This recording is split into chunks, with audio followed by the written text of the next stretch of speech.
Okay, class, this PowerPoint is the last PowerPoint for Chapter 10, which is Part 4, dealing with Western Europe, and it is from a comparative perspective, really thinking about how it compares with all of the other places that we've talked about so far, Middle East, China, Eurasia, all of those different areas. We'll be covering pages 48 to 497, so make sure that you go back and you read those pages to help you fill in the blanks, the cracks of things that we are covering on this PowerPoint. In all measures of comparison, Western Europe was behind the great civilizations of Eurasia.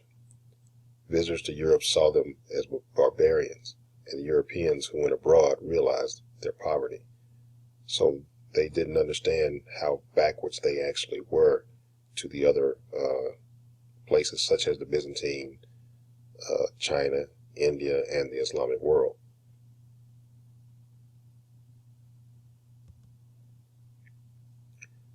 Thanks to the exposure of the outside world, new trade missions reached out to the rest of the world. When the Mongols conquered the entire Silk Roads, European merchants such as Marco Polo ventured all the way to China and brought back tales of wealth and sophistication.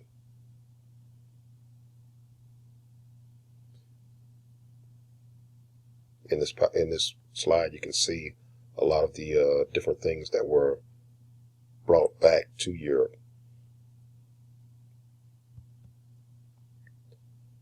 The foundations for Europe's growth lay in its agricultural revolution. New plows, harnesses, and crop rotation techniques increased grain production, which allowed for the population growth, developed a surplus, and labor specialization. Europeans used wind and water mills to grind grain, but also the power of production of crafts goods, from tan hides to beer. A variety of technologies came from China, India, and the Arab world, and the Europeans incorporated and built upon them. This is clearly seen in the development of cannons and the use of magnetic compasses, in shipbuilding, advances in sails and rudders, and navigation techniques that allowed Europeans to start project power overseas.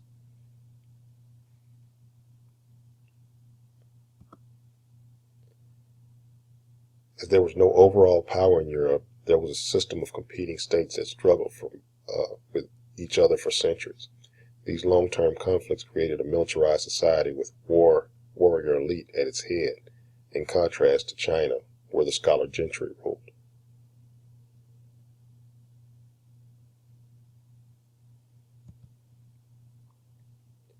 This intense competition led to increased innovations in technology and military organization, as well as systems of state taxation to pay for warfare.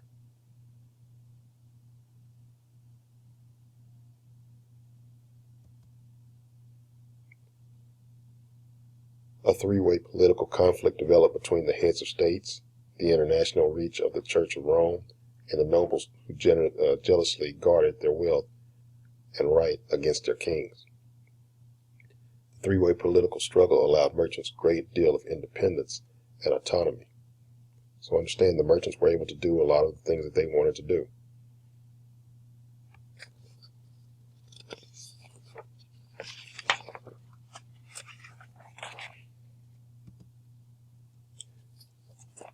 In this way of doing those things, you had a development of capitalism, and you had the development of representative institutions and parliaments.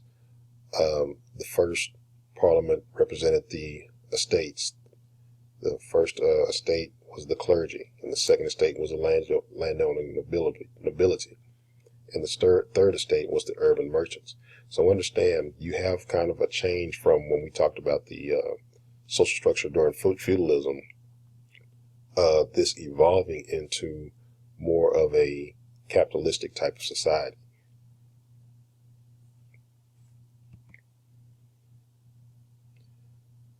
In the early years of Christianity, Greek philosophy was a part of explanation and understanding of faith. However, the post-Roman decline, access to these texts and ideas were lost.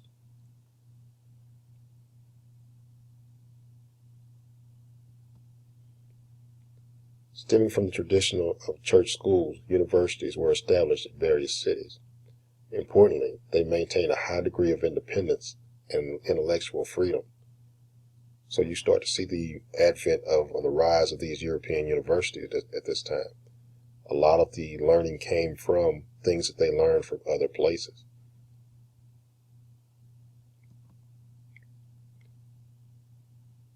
With the growth of universities came an interest in applying reason to explain the world and to explain the Christian faith.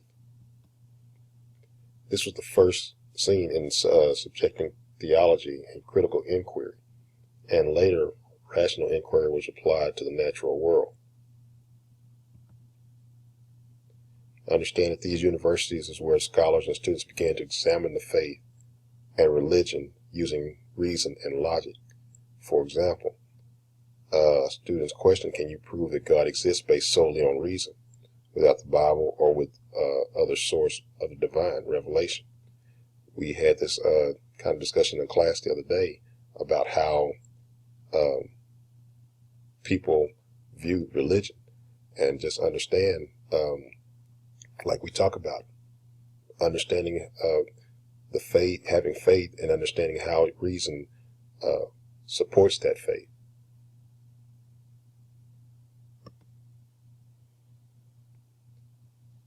Like it says, however many scholars and students believe that reason could coexist with faith.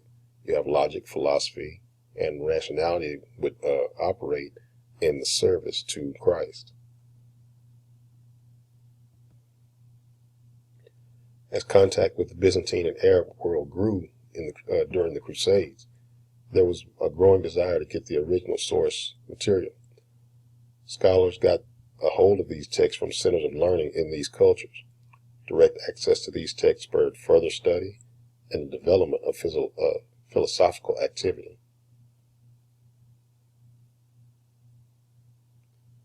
While the Byzantine had many Greek texts, there was not an interest in natural philosophy and focused more on the humanities.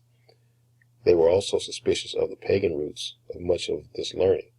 In the Muslim world, many Greek texts were translated into Arabic, but debates arose regarding whether reason was an aid or a threat to the faith. In this slide, you see a picture of Thomas Aquinas, and he helped develop what we call scholasticism, which was a type of learning that balances reason with religious teachings. He also integrated Aristotle's ideas into Christian doctrine, and he once said, reason was God's gift given to us to answer a lot of the philosophical questions. So Thomas Aquinas becomes a very important person during this time period. This kind of concludes section 4, or part 4, the pages that we covered. Make sure you go back and read them. You will have questions that will follow.